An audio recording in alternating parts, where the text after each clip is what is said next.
Okay guys, this is the Greenfield BFK 4000 generator.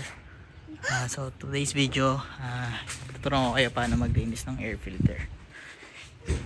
So quick video lang to.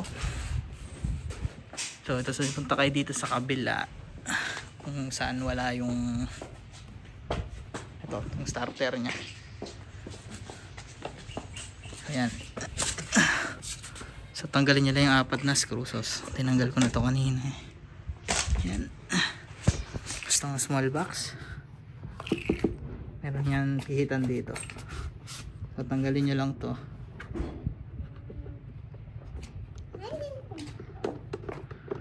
Ayan. Ito. So paikutin nyo lang yan.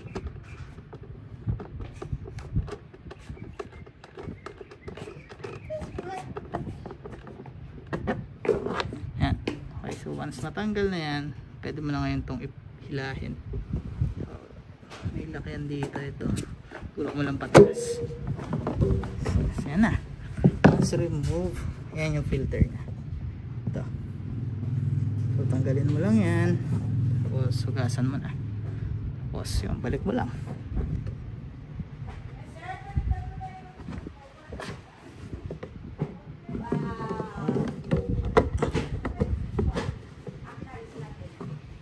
Ulit to, paikot lang ulit, and that's it, easy peasy.